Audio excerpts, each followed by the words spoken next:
Assalamualaikum warahmatullahi wabarakatuh. Perkenalkan, nama saya Dewi Mayangsari. Saya mahasiswa Fakultas Ilmu Hukum Universitas Muhammadiyah Surabaya. Pembuatan video kali ini adalah untuk memenuhi tugas akhir mata kuliah Hukum Anti Korupsi Internasional, dan saya mengambil judul Anti Korupsi Internasional dan Pencucian Uang yang Bersifat Lintas Batas Negara. Sebagai pendahuluan, saya ingin membahas perihal korupsi. Korupsi bukanlah menjadi rahasia umum ya. Kenapa? Karena itu sudah banyak kita dengar dan kita tahu sendiri di masyarakat kita, yang mana banyak merasakan kepailitan, kerugian gitu. Jadi korupsi itu banyak merugikan masyarakat, dan pelaku korupsi sendiri itu sebagian besar adalah orang-orang yang berpengaruh, orang yang cerdas gitu ya. Seiring berjalannya waktu, pola dari korupsi itu sendiri berkembang menjadi dan melibatkan negara lain, atau biasa kita sebut dengan lintas batas negara. Nah, dalam hal ini, dalam korupsi juga kita mengenal yang namanya tindak pidana pencucian uang. Nah, ini digunakan oleh para pelaku korupsi untuk menyimpan uang hasil korupsinya dengan berbagai cara untuk mengelabuhi para pihak.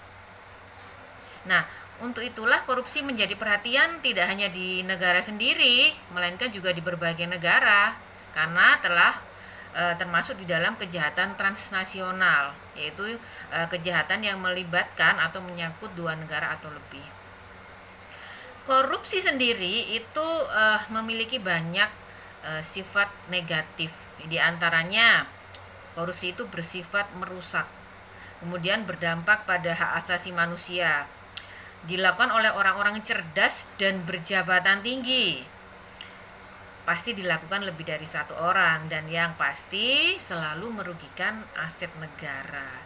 Karena berbagai alasan inilah membuat korupsi itu harus dibasmi hingga ke akar-akarnya, agar tercipta kemakmuran dan perdamaian di dalam kehidupan.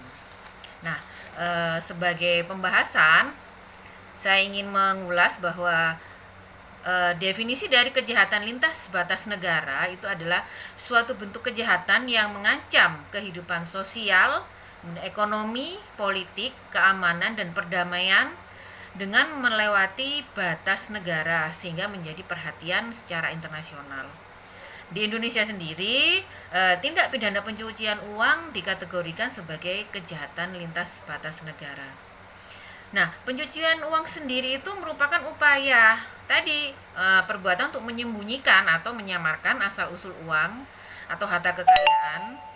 Tindak pidana korupsi melalui berbagai transaksi keuangan agar harta yang didapat itu tampak seperti harta sah, kayak miliknya sendiri gitu ya. Nah, ada 3 cara dalam proses pencucian uang yang biasa mereka lakukan. Yang pertama dikenal dengan namanya tahap placement. Nah, ini merupakan fase penempatan uang yang dihasilkan dari suatu aktivitas kejahatan dengan cara biasanya adalah memecah uang menjadi pecahan yang lebih kecil agar tidak mudah dicurigai, gitu ya. Kemudian yang kedua adalah tahap layering, yaitu dengan memisahkan hasil tindak pidana dari sumbernya.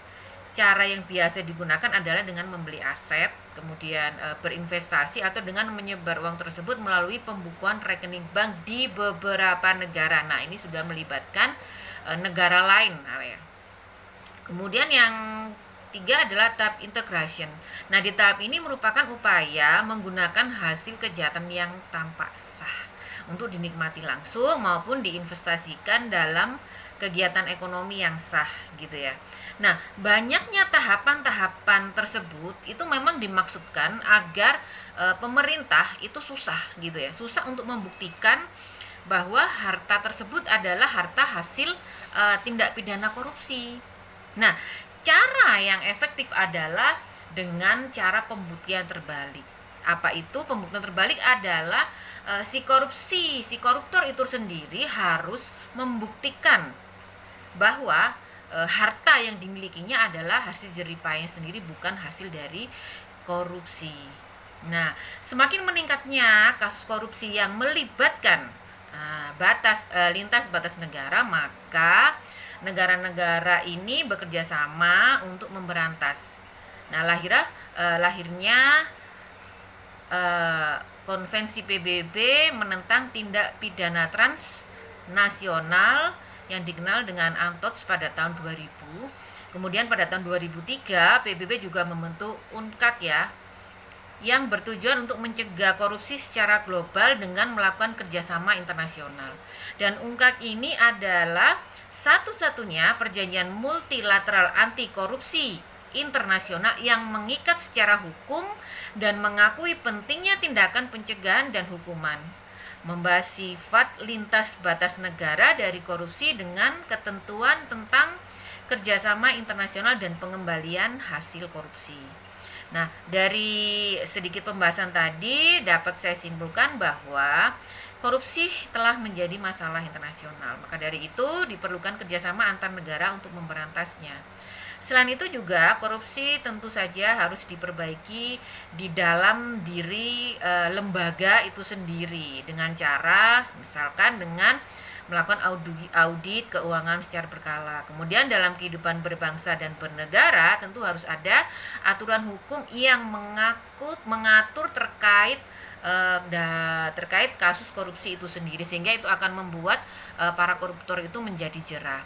Dan itu diharapkan ketika semua negara bersama-sama memberantas korupsi, maka akan membuat nyali para koruptor ini ciut dan mengurangi dan akhirnya memberantas korupsi di berbagai negara, dan akhirnya tujuan akhir adalah terciptanya perdamaian dan kemakmuran masyarakat di dunia.